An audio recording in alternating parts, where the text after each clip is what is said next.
नमस्कार है। तो एक बार फिर मैं आपके समक्ष योग का एक ऐसा विषय जो हमें आत्मज्ञान की ओर यानी कि आत्म प्राप्ति की ओर अग्रसर करता है, और उस विषय का नाम है श्रीमद् भगवत गीता।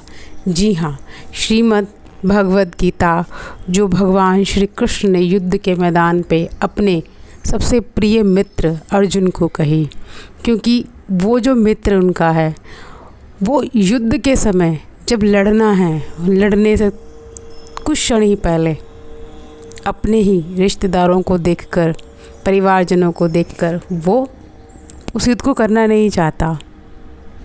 और सबसे बड़ी बात, उसके अलावा ये युद्ध और कोई कर भी नहीं सकता।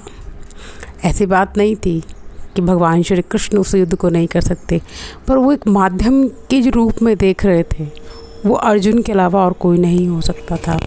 तो श्रीमद् भगवत गीता जिसमें 18 अध्याय हैं और 700 श्लोक हैं, तो उसका हर एक जो अध्याय है, जैसे कि प्रथम ही अध्याय है अर्जुन विषाद योग, उसके बाद सांख्य योग, कर्म योग, ज्ञान योग, कर्म संन्यास योग, ध्यान योग। तो जितने भी इनके अध्याय, उनके पीछे पीछे जैसे कि भक्ति योग, विभूति योग, दैवी संपद विशुद्ध योग, तो जितने भी इनके जो चैप्टर हैं उनके पीछे योग है। अब हम कंफ्यूज हो जाते हैं कौन सा योग करें, भक्ति वाला करें, राजयोग वाला करें। तो श्रीमद् भगवत गीता में बताती है कि आप समत्तम योग उच्चते, कि जब आपकी जो बुद्धि है वो सम रहे और तब आप किसी कर्म में उतरे। तो एक जो हमारे अंदर एक जो द्वंद्व होता है कर्म को लेके, मैं अच्छा कर रहा हूँ या बुरा कर रहा हूँ, किसी कहीं पाप तो नहीं होगा, मुझे पुण्य तो इन सब के भावों के साथ जब हम उस युद्ध में यानी कि कर्म क्षेत्र में उतरते हैं, तो कहीं ना कहीं हमारी जो बुद्धि होती है वो संशयात्मक होती है, यानी कि उसमें डाउट रहता है। तो श्रीमद् भगवत गीता कहती है कि आप किसी भी प्रकार के कर्तापन के भाव से मुक्त होकर जब कोई कर्म करने में आप उतरते हैं, तो जो आप कर्म कर पाते हैं उसमें आपको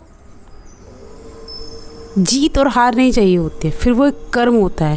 क्योंकि जब तक हमारी बुद्धि, हमारी इच्छा उसमें फंसी रहती है कि उसमें लड़ूं और उसको मैं जीतूं, अगर मैं हार गया तो यानी कि मेरा तो बहुत लॉस हो जाएगा, अगर मैं जीत गया तो उसके अंदर अहंकार बढ़ जाएगा, अरे भाई मैं तो अपने बल पे इसको जीत गया।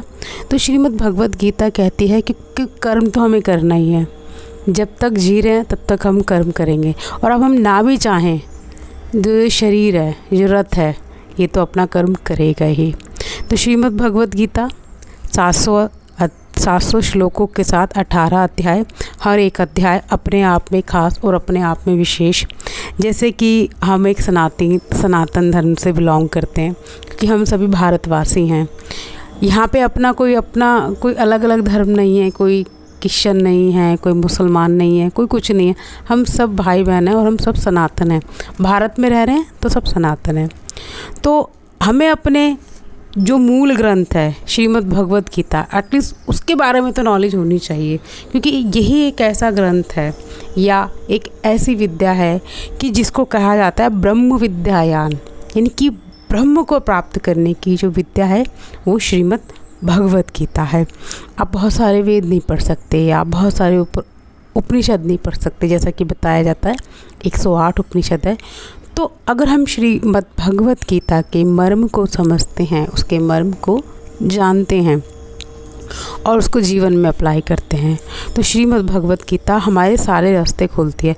फिर हम ऐसा होता है कि हम उस जीवन को जी पाते हैं। नहीं तो अभी तो ये जो हमारा जीवन होता है वो ये होता है, एक छोटे होते हैं तो हमारे खेल खिलौने, उसके बाद हम स्कूल पढ़ते हैं, उसके बाद कॉलेज में जाते हैं, फिर जॉब देखते हैं, फिर कोई पार्टनर देखते हैं, तो फिर अपने करते हैं बच्चे, और फिर उनका, तो ऐसे करके जो लाइफ साइकिल जो होता है ना, वो कब पूरा हो जाता ये पता भी नहीं चलता। तो श्रीमद् भगवत गीता बताती है कि भैया देखो, आप इस जीवन में आ रहे हो, तो जो जिस घर में आ रहे हो यानी कि शरीर में आ रहे हो, तो इस शरीर की अपनी 3 स्थितियां हैं, जिसको कहते हैं सत, रज और तम। गुण ही गुण में बरतेंगे। आप इनके साथ एकीकार हो गए, आपने इनको अपने जैसा मान लिया, या आप इनके जैसे बिल्कुल स्वरूप में स्थित होकर कर्म करने लगे, तो यानी कि आप इस कर्म बंधन में आ गए।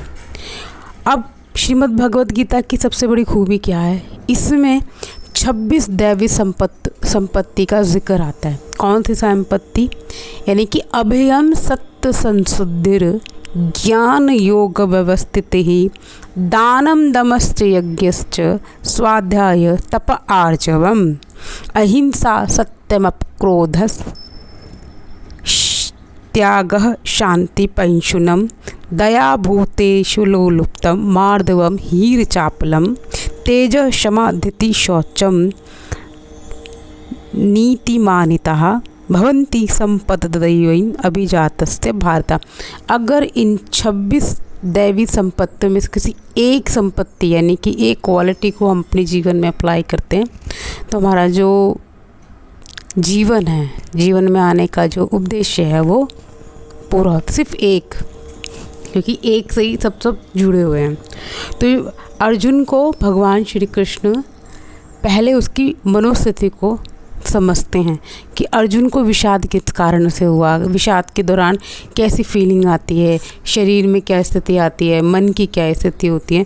तो वो सब कुछ बता देता है कि भाई मेरा हार्ट बीट है ना बहुत तेज़ धड़क रही है और मेरा हाथ पैर मेरा साथ नहीं दे पा रहे हैं।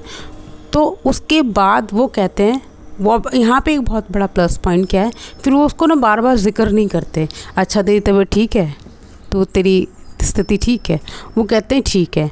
आप जिस दृष्टिकोण से देख रहे हो ना अर्जुन, आप देख रहे हो जीव भाव से, जीव भाव देह भाव से आप इस चीज़ को देख रहे हो, इसलिए आपकी हालत हो रही है ख़राब। अगर आप अपने आप को चेतना स्वरूप में देखते हैं, आशरीर रूप में देखते हैं, तो आपकी जो स्थिति है ना वो डोलेगी नहीं। क्यों? क्योंकि जितने भी हमारे ऋषि हैं, मुनि हैं और अभी भी जो पूर्ण संत सद्गुरु विराजमान है, क्योंकि ये जो धराधाम है इसका एक सबसे बड़ी क्वालिटी क्या होती है ना, ये धराधाम ना कभी भी पूर्ण संतों से ना खाली नहीं रहेगी। इसलिए एक बहुत अच्छा कोटेशन आता है, संत ना होते इस जगत में तो जल मरता ये संसार, संत ना होते इस जगत में तो कौन करता भव से पेड़ा पार। तो चाहे इस कलयुग में चाहे कितनी भी नेगेटिव क्यों ना हो, पर यहाँ पे एक सबसे बड़ा कारण यही है कि यहाँ पे संत पुरुष हमेशा रहते हैं।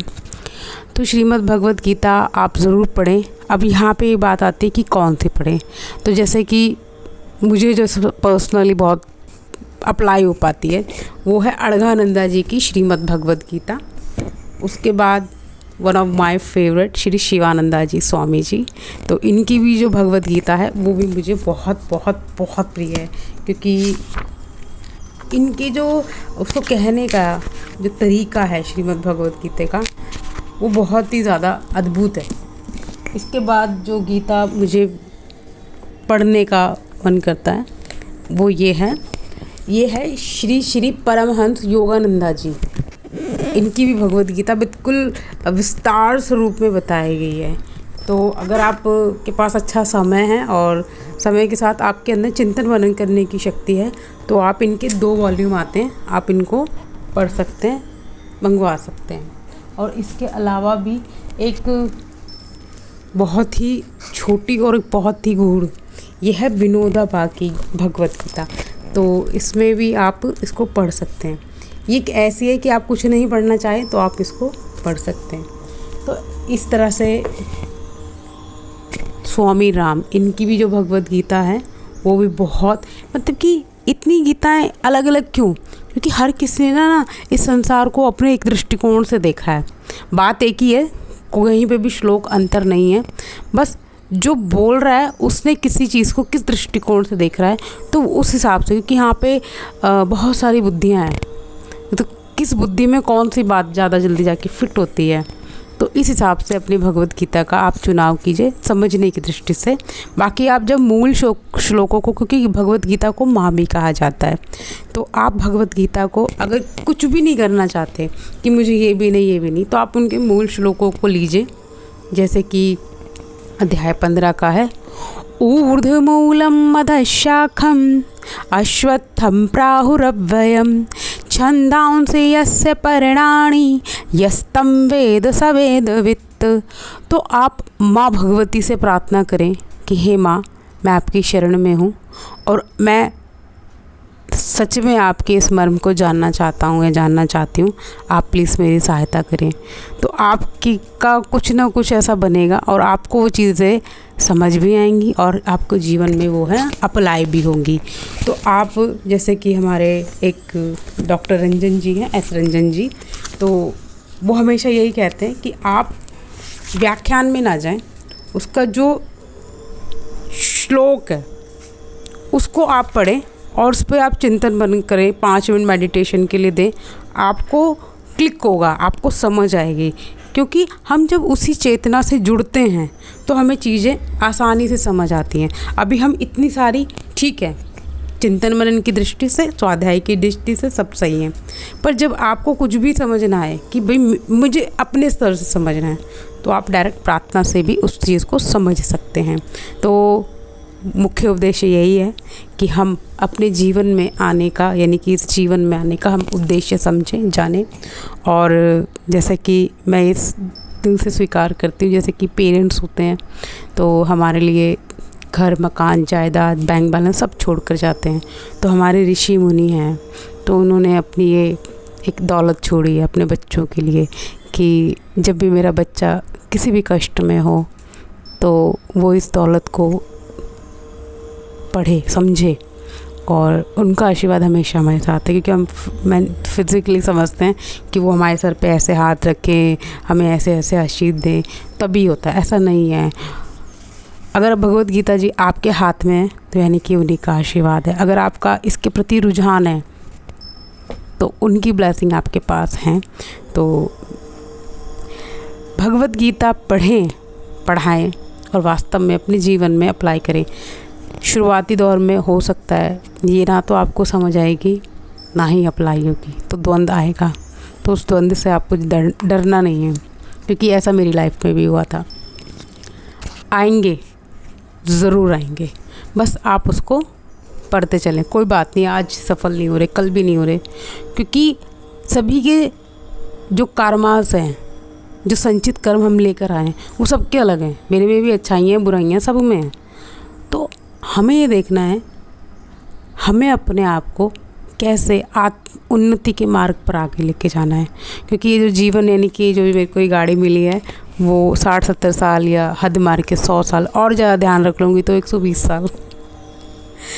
उसके बाद फिर नेक्स्ट मिलना अच्छी बात है, चलो हमें मिल जाएगा। प्रकृति का एक सिद्धांत ये भी है कि जब भी कोई चीज़ सड़ गल जाती है तो उसको दोबारा दे देती है, नए बना देती है। पर फिर वही अपने जीवन के इस मर्म को जाने, भगवत गीता, कोई भी वेद, कोई भी पुराण, उसको अपने जीवन में डेली बेस पे आप स्वाध्याय करें।